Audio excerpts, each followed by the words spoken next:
Bienvenue au Télépathie d'Art Matrice. C'est l'émission de dévoilement de vidéos de Bernard de Montréal qui a produit en 1983 et qui devait être pour nous en 2023. Pour ceux qui s'intéressent, je dis tout de suite, écrivez sur YouTube si vous voulez les retrouver sur la chaîne de Louis Roby. Éducation, Bernard de Montréal. De toute façon, je vais vous montrer. Là. Et éducation de la 6e race. Et éducation 6e race.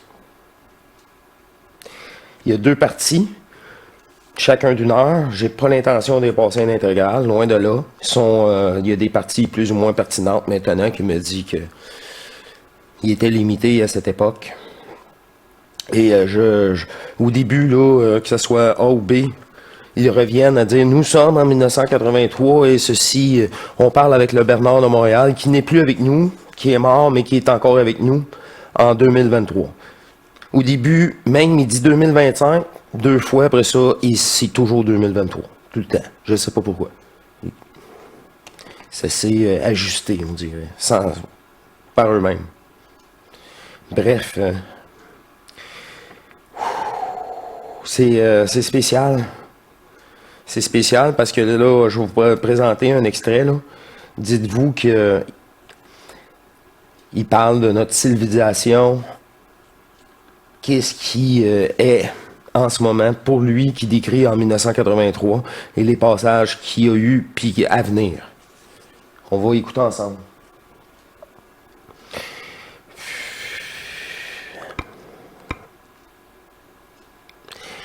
Bernard de Montréal, éducation et 6e race, partie A.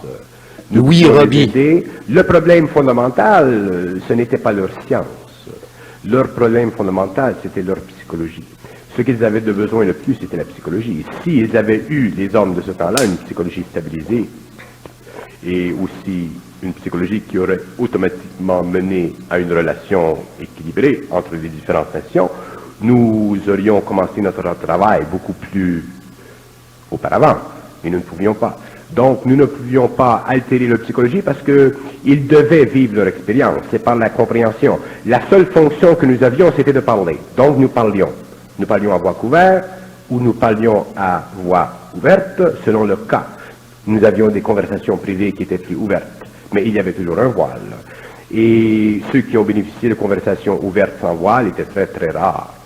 Et l'humanité, à ce moment-là, devait être parlé à son niveau, mais toujours amené petit à petit à réaliser de plus en plus à travers l'expérience. Parce que ce que nous disions, nous ne pouvions pas l'affirmer, parce que nous étions en train de détruire la philosophie, nous étions en train de changer la psychologie, nous étions en train d'altérer la théologie. Donc nous étions en train, et aussi nous étions en train de changer profondément l'ésotérisme, qui était pour eux dans ce temps-là une science très importante, parce que c'était une science marginale, et comme c'était une science marginale, les êtres les plus intuitifs, les plus spirituels adhéraient à cette science.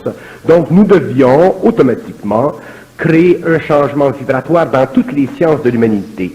Mais nous devions le faire avec intelligence, c'est-à-dire avec patience, parce que le temps était sur notre côté, mais pour eux le temps était difficile et les hommes se sentaient très très impatients de connaître. L'événement majeur dont tout le monde se souvient aujourd'hui en frémissant, n'a-t-il pas mis l'humanité dans un état de soumission totale? Bien entendu, a permis à l'humanité enfin de réaliser sa vocation en relation avec nous, mais cette série d'événements malheureux dont on se souvient encore avec angoisse. La bombe nucléaire, là, pour ceux qui n'ont pas catché, parce qu'il y en a qui ne catchent pas, je sais. Être amoindri si nous avions intervenu directement, si nous étions intervenus directement.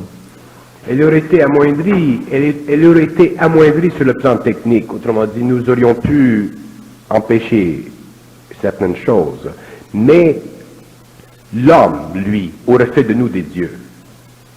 Notre problème en tant qu'intelligence organisationnelle, c'était que nous devions faire quelque chose d'extraordinaire pour l'homme, l'amener à une nouvelle évolution, créer ce que nous devions créer, mais sans que l'homme nous prenne pour des dieux. Parce que dans le passé, ce qui a créé l'évolution, rappelez-vous ces grands êtres comme Moïse, Élie, tous ceux qui ont vu une partie de notre projet, mais qui n'ont pas compris notre projet. Donc, ces êtres ont fait de nous des dieux. Moïse, quand il a vu, c'est Dieu qui l'a vu. Élie, c'est Dieu. Alors, tous voyaient Dieu. Et le concept de Dieu était essentiel, il faisait partie de l'arbitrage que nous imposions à l'humanité pour que l'homme puisse évoluer avec émotion et intelligence inférieure suffisamment rapidement pour qu'il ne se détruise pas. Parce que n'oubliez pas que l'homme, dans ce temps-là, avait une nature animale très profonde. D'ailleurs, il avait été donné à l'homme un corps animal, l'homme avait un corps animal. Et la jonction entre notre esprit et son corps animal devait être faite à travers son cerveau, c'est-à-dire à travers son propre ego. Mais son ego devait être transmuté, changé, altéré, c'est-à-dire que l'homme devait prendre conscience d'une partie supérieure en lui-même que nous appelions dans ce temps-là son double étant le siège de notre intelligence. Donc l'homme, si nous avions travaillé avec lui sur le plan technique pour empêcher certaines choses, automatiquement aurait fait de nous des dieux et ceci aurait continué l'évolution. Et nous ne pouvions pas faire ça, nous avions des ordres sévères, terribles, et si nous avions fait interférence à ce stage, à ce point, avec l'évolution de l'homme, nous-mêmes nous aurions été amenés à vivre dans des univers qui sont inhabités aujourd'hui, et notre travail aurait été très ardu, et nous aurions non pas travaillé à la sueur de notre front, mais nous aurions travaillé à la sueur de notre intelligence. Vous venez de dire le mot cerveau. Le cerveau animal de cet homme de la fin du XXe siècle était la centrale de connexion de tous ces neurones. Avec la science que nous avons et que nous avions déjà à l'époque, n'aurions-nous pas pu très simplement altérer son processus énergétique de façon à lui permettre de procréer des enfants qui auraient pu atteindre notre stade de développement cérébral de façon quasi naturelle à leurs yeux? Non, parce que la science du cerveau était très très limitée. Ce que les hommes avaient, où la science du cerveau était avancée, c'était dans la science de la dissection, la science de la reconnaissance des différents endroits géographiques, les espaces ou les régions fonctionnelles du cerveau. On avait identifié ces régions fonctionnelles. On avait développé ce qu'ils appelaient dans ce temps-là des cerveaux électroniques pour faire un scanning de cette région. Mais l'homme n'avait aucune idée de ce qu'était le cerveau. Et la preuve, c'est qu'en 1975, lorsque beaucoup de travaux furent faits dans ce domaine, il fallut encore attendre jusqu'à l'an 2027 pour que, et quand je dis 2027, je parle de certaines inventions qui seront données à l'humanité bientôt, des inventions telles que celle-ci. Il sera possible à l'homme, par exemple, de reconnaître sur le plan de la science que le cerveau est en fait un plan d'énergie unidimensionnel. Il y a des scientistes aujourd'hui qui travaillent et qui ont non pas découvert, mais amené vers la Terre des instruments qui permettent de donner à un cerveau matériel une unidimensionnalité en éliminant complètement la fonction lombaire des yeux. Donc, ceci permet à l'homme d'absorber instantanément toute l'énergie de la mémoire qu'il possède dans son cerveau éthérique. Alors, dans ce temps-là, le cerveau, c'était un organisme, c'était une fonction, c'était une capacité dont l'homme, le scientifique, ne connaissait pas tous les secrets. C'est avec la venue de la science, de notre science, que le cerveau fut parfaitement expliqué à l'homme et que le cerveau fut amené à un niveau d'investigation qui déroutait totalement sa science. Dans le même domaine de l'astronomie, les hommes dans ce temps-là avaient des radiotélescopes, ils avaient différentes façons de vérifier la relation entre la lumière et la matière ou les espaces compacts, mais l'homme n'était pas capable de se servir d'un télescope et de voir directement à travers l'univers. Il était impossible à un homme de voir à travers l'univers, parce que la lumière n'était pas... Il y eut dans ce temps-là un homme qu'on appelait Einstein. Il avait développé une théorie sur l'énergie, la matière, la masse, qui était très intéressante, parce que c'est une théorie qui faisait partie de la mémoire de l'humanité. C'est-à-dire qu'on avait imprimé dans son cerveau l'importance de l'énergie et de sa relation avec la masse et l'opposition de déplacement de la lumière. Mais ce que ce bonhomme ne savait pas, c'est que la lumière n'est pas une énergie. Les hommes ont toujours cru que la lumière était une énergie, parce que les hommes ne pouvaient pas dissocier l'énergie de la lumière, puisque l'énergie, lorsqu'elle est en mouvement, elle pulse et elle crée une luminosité. Donc, Einstein ne travaillait pas avec la lumière, il travaillait avec la luminosité. Et la relation entre l'énergie, la masse et la luminosité permettait à sa science cartésienne mathématique d'interpréter et d'explorer les différents domaines psychologiques de la mathématique pour donner à l'homme une substance psychologique suffisamment avancée qui put lui permettre de développer et de comprendre les lois de la matière. Parce que là, la matière est lumineuse. Donc, puisque la matière était lumineuse, les lois de la luminosité interprétées dans cette équation et dans ses aspects différentiels pouvaient permettre à l'homme de comprendre les lois de la matière. Mais aussitôt que l'homme commençait à travailler réellement avec la lumière, il ne travaillait plus avec la luminosité, donc à ce moment-là, la relation d'énergie, masse et vitesse ou déplacement de la lumière n'existait plus. Parce que son équation était réelle, fondamentale pour la physique moderne, tant que l'homme travaillait avec la luminosité. Mais aussitôt que l'homme commença à travailler avec la lumière, qui fait partie de la science que nous lui avons apportée, à ce moment-là, l'équation ne servait plus. Il devait à ce moment-là y avoir une autre science. Et La physique quantique. La physique À quelle quantique. époque l'homme est-il arrivé à entrer en relation avec l'atome, l'intérieur de l'atome, la manipulation atomique? La manipulation de l'atome, la conscientisation de l'atome, la pénétration, si vous voulez, de l'homme avec son double dans la conscience de l'atome, se fit d'une façon suffisamment généralisée dans un certain petit groupe à l'échelle mondiale vers l'an 2003. À ce moment-là, les hommes commençaient à travailler avec l'atome parce qu'ils devaient commencer à manipuler son taux vibratoire afin de pouvoir établir des liaisons entre le plan atomique, le plan électronique qu'ils appelaient électronique, qui en fait n'est qu'un plan ancillaire à l'énergie réelle, ainsi de suite. Donc, le travail commençait à se faire sur le plan éthérique, et petit à petit, les hommes ont commencé à apprendre à manipuler cette énergie afin de pouvoir commencer à non pas matérialiser les objets, mais à pouvoir créer dans les terres les formes de ces objets qui devaient dans le temps être utilisés et manifestés ou matérialisés par d'autres hommes qui avaient un taux de puissance plus élevé que le leur. Parce que les hommes ne pouvaient pas à volonté matérialiser les objets dans le monde, parce que s'ils avaient manifesté ce pouvoir, ils auraient créé une surabondance de choses. Il a bien dit de pouvoir.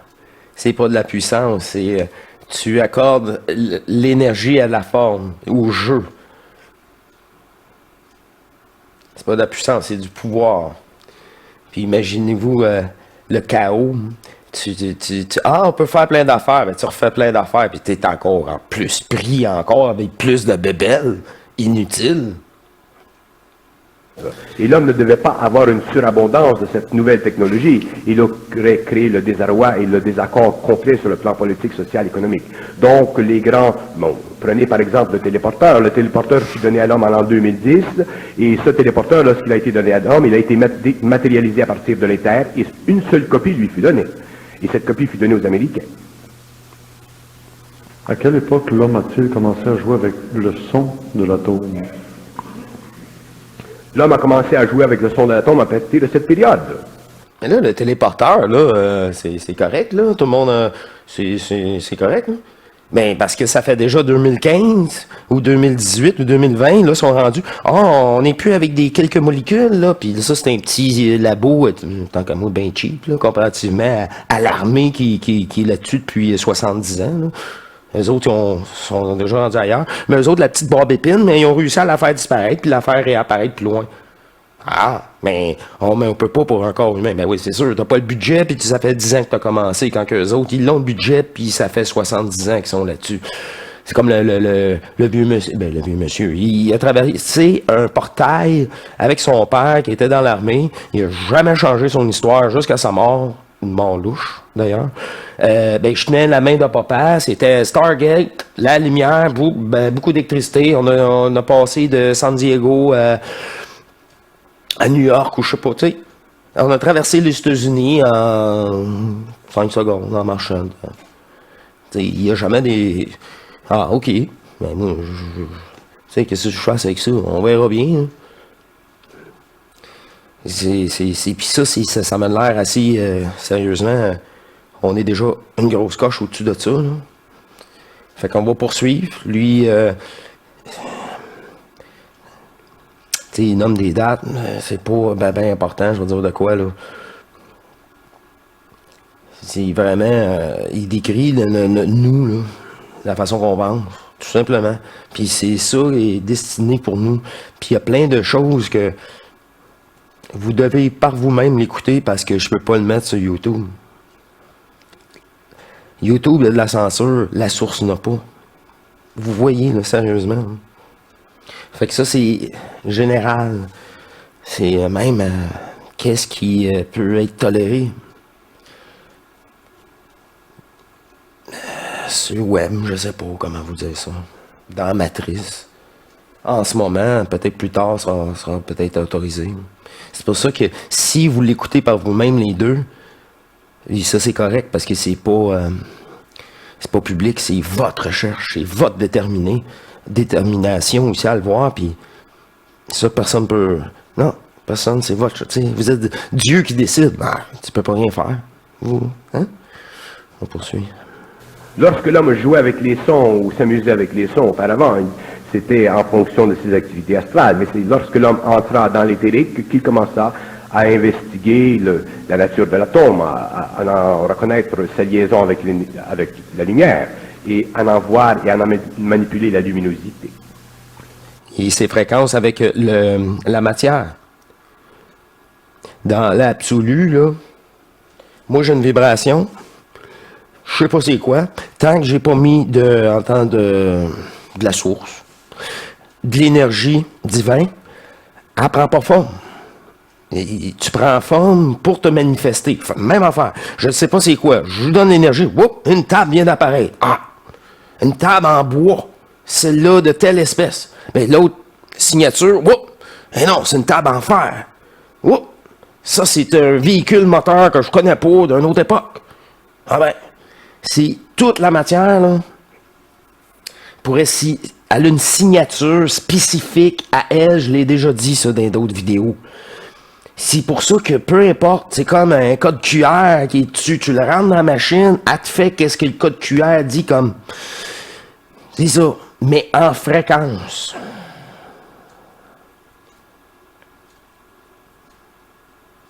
Fait que t'as même pas besoin de voir un objet juste par sa fréquence, tu sais qu'elle est là.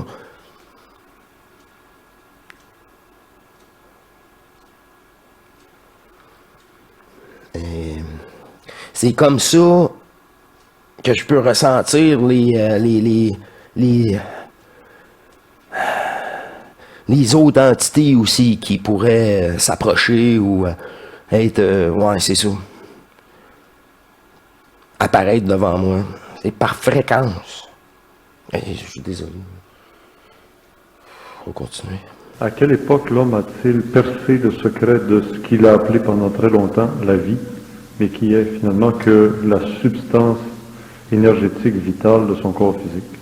La vie était connue d'un certain nombre d'hommes, elle était expérimentée à différents niveaux par un certain nombre d'hommes, très peu d'hommes, mais les hommes en général ont commencé à connaître la vie lentement. Ça faisait partie d'un petit acheminement lentement.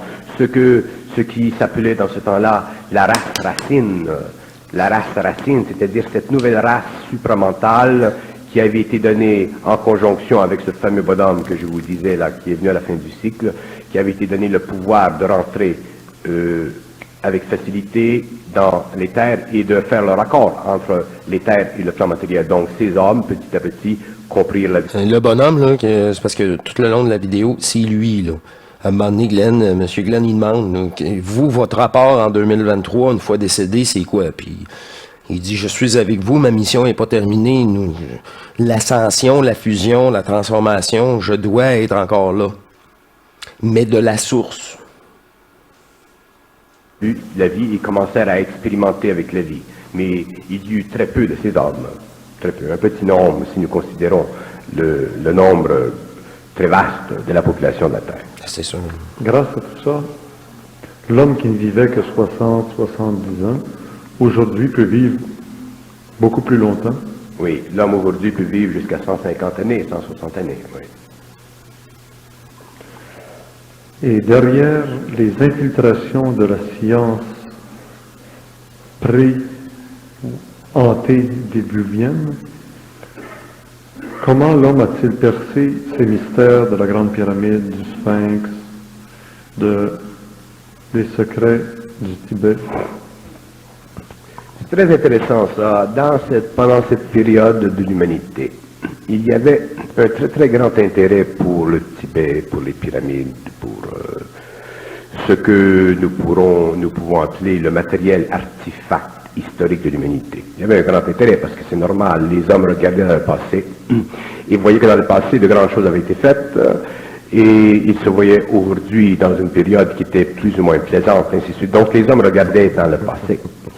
Et lorsque les hommes ont commencé à entrer dans la vie, ce que nous connaissons nous de la vie, lorsqu'ils ont entré dans la vie, ils se sont aperçus que ce qui avait été fait dans le passé, c'était un jeu d'enfant, c'était absolument inutile pour eux. Donc ils se sont détournés complètement de ceci et ils ont commencé à travailler au niveau d'une nouvelle science. Mais c'était très difficile pour les hommes de se dissocier psychologiquement du passé parce que le passé fascinait l'humanité. Et nous savons aujourd'hui que la fascination est un manque de maturité, la fascination est un manque d'intelligence. Un homme qui est dans son intelligence ne peut pas être fasciné parce qu'il n'y a pas de miroir. C'est le miroir, c'est le miroitement de l'âme, dans l'âme qui crée la fascination. Mais les hommes de ce temps-là prenaient la fascination comme quelque chose de positif, c'était normal, c'était bon parce que ça leur permettait de vivre, ça leur donnait un certain plaisir de vivre, ça leur permettait de développer leur mental, de développer leur personnalité. La les hommes de ce rassurance. temps-là étudiaient beaucoup. C'est ça, la Derrière rassurance. tous ces artefacts, il y a eu des sciences qui existaient à l'époque de l'Atlantide et plusieurs d'entre eux avaient déjà mis le doigt sur des réalités à travers des sciences comme l'acupuncture, le Yi-King ou les influences de la forme pyramidale. Oui, mais ces sciences avaient été données à l'homme petit à petit par diffusion au cours des siècles. Il y avait eu des hommes qui avaient fait certaines expériences. La sortie du corps astral, par exemple, faisait partie des archives ésotériques de l'humanité. Ce n'était absolument rien de neuf. Donc l'homme pouvait facilement investiguer la nature magnétique du corps matériel et découvrir qu'il y avait des points de lumière sur ce corps-là qu'il pouvait, relier les uns les autres par des petits objets pointus qu'ils appelaient des aiguilles. Mais le phénomène humain, le phénomène de la mémoire était très puissant.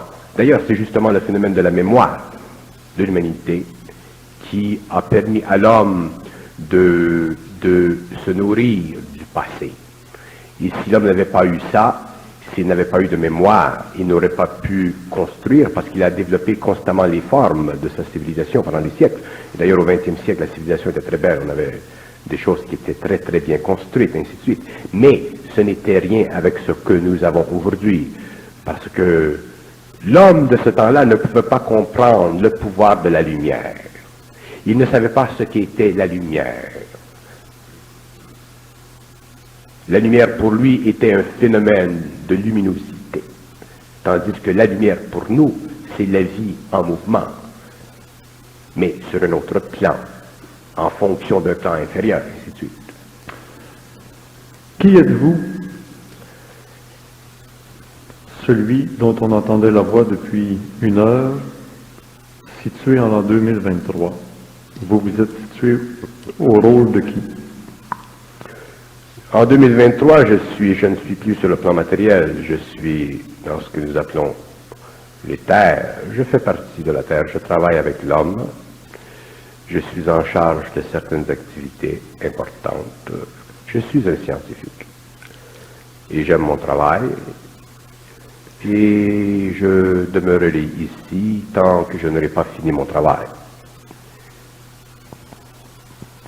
Celui dont on entend la voix depuis 1 heure, qui est sur le plan éthérique, reconnaît-il qu'il y a encore des humains semblables ou très semblables à ceux dont on a parlé pendant 1 heure, qui existaient en 1983-85? Oui, effectivement. D'ailleurs, il y a très peu encore de la 6e race. Nous avons, si vous regardez en dehors de nos cités, de nos villes, nous voyons des êtres qui sont seuls, des pays qui sont en train de reconstruction, mais au moins aujourd'hui, nous pouvons, avec le temps, tout ramener à l'ordre. Mais l'humanité sera seule, l'humanité sera sans guerre, mais l'humanité ne sera pas complètement sans souffrance, parce que les hommes doivent en arriver un jour à non pas seulement être conscients de nous, mais les hommes un jour doivent être conscients comme nous. C'est ça, c'est ça. Merci. Je sais, c'est long. Ça prend une volonté, une détermination. Et puis même, il y a des sujets, on se fait, really? Là, wow, on tombe sur, tu sais, c'est ça. Mais il était en 1983, faut lui pardonner. C'est ça que je te dis, mon cher. Tu es parfait dans l'imperfection. Ah, qu'il est présent. Il est content. Il est heureux. Il aimerait avoir un peu plus de sympathie, de facilité populaire comme j'ai. Comme je devrais le prendre pas comme un défaut. Et loin de là, c'est une qualité qui apprécie dans ce personnage qui aime bien utiliser. Vous parlez directement à vous.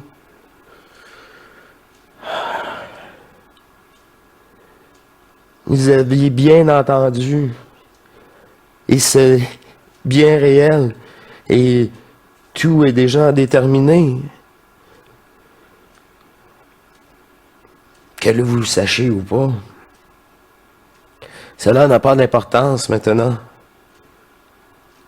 Car vous savez à qui vous êtes.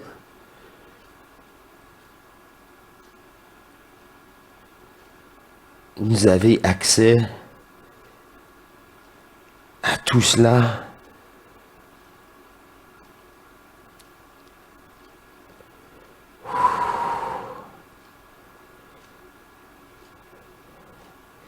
Il s'agit juste de vous recentrer et de vous aimer dans une volonté. L'intelligence apparaîtra. Si ouvrir la porte à cette énergie d'intelligence ultime de tout, qui est nous, qui êtes vous, qui est lui, qui est là.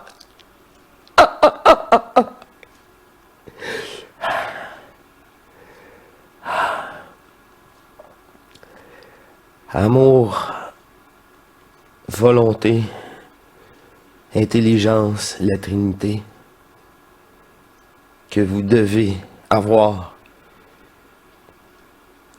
assimilé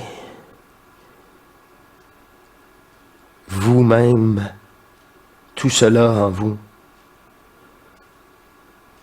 Ramenez tous ces corps énergétiques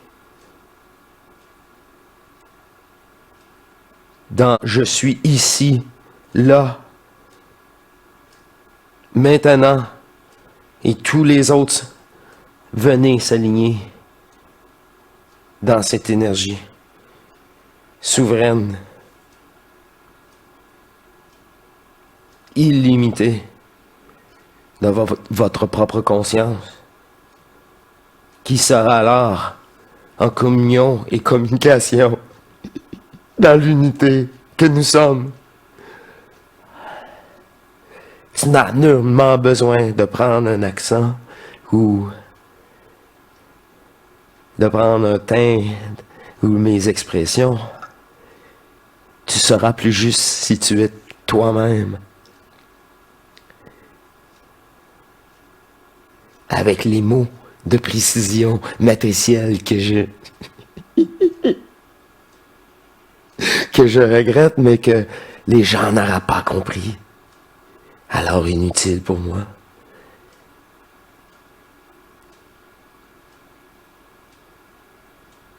Ces outils, ces mots, ces expressions, ces films ont fait leur travail peu à peu dans l'inconscient. C'est là que nous travaillons depuis tellement longtemps.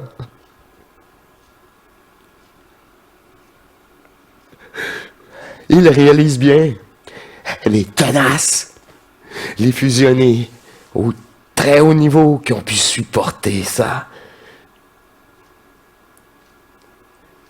Vois en toi cette nouvelle réalité.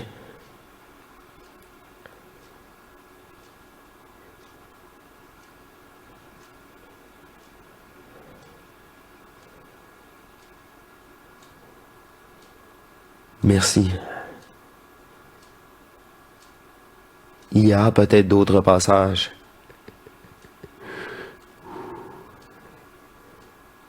Qui seront apportés dans ce bloc télépathique avec ce cher Bernard de Montréal.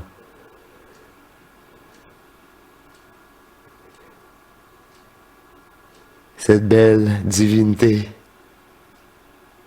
Cette fusion masculine-féminine en toi est reconnue partout. Ah, shit.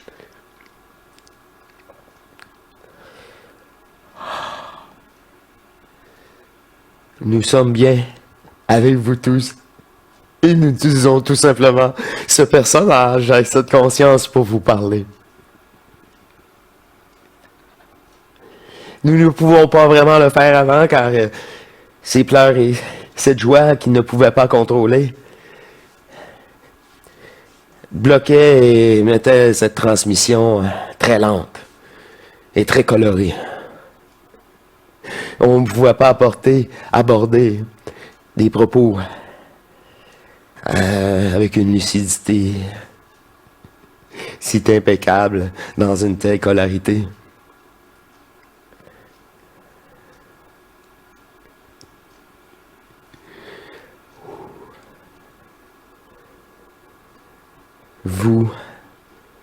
Vous êtes en communication avec nous, car vous écoutez.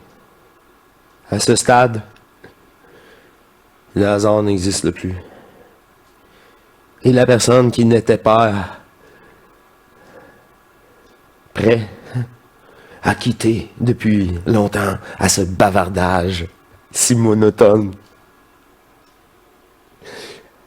Ceci fut à mon époque et encore très utile pour atteindre ceux à qui ce message est destiné. C'est incroyable. Oui, en effet. Ceci fait partie de ton quotidien. On a besoin de vous tous.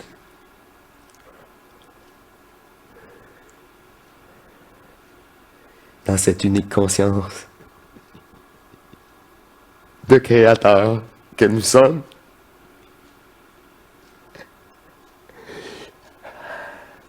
C'est égal. Et c'est très drôle. Pour tout le monde. Encore si récent. Et si puissant et totalement disponible à vous.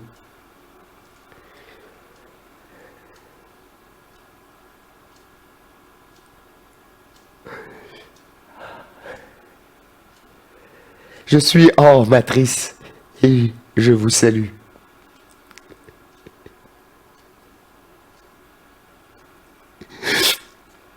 Je suis honoré que tu piques mon nom, qui n'est pas le mien, qui est le vôtre, qui décrit bien tout cela et qu'il est parfait.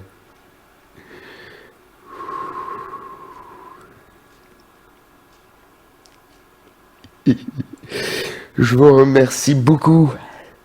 C'est en grande joie que j'ai présenté cet extrait caché à cette conscience depuis tant d'années qui parle de notre situation actuelle,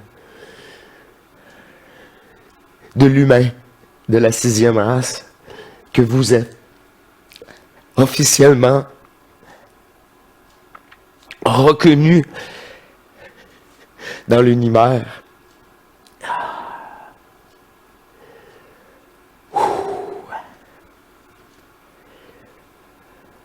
En tant que représentant de la source divine, je vous reconnais en tant que tel.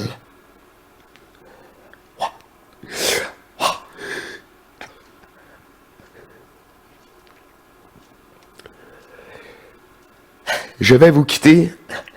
Ce corps est saturé.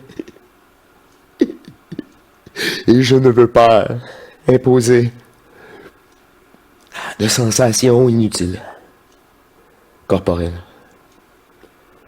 Merci.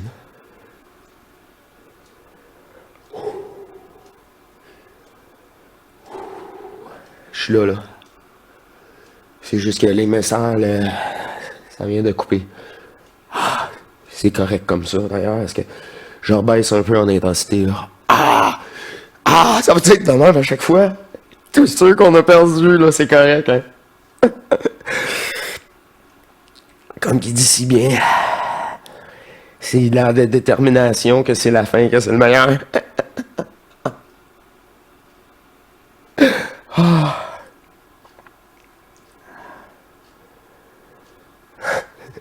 Sans censure, je pourrais dire comme un bon orgasme. Ouais. Voilà l'énergie que j'utilise maintenant. À autre fonction. Et tout le monde est en ce moment à l'écoute de cela. Et il y avait tant d'énergie, hein? Ouh. Tout cela disponible maintenant à autre chose. Et l'association de tous ces aspects-là en moi est vraiment fantastique. Bref, je vous remercie de cette écoute et je me laisse encore inspiré, totalement guidé par cette divinité. Alors, je vous remercie, je vous dis à la prochaine et ça fut extraordinaire, franchement, et surprenant, toujours. Merci, à plus.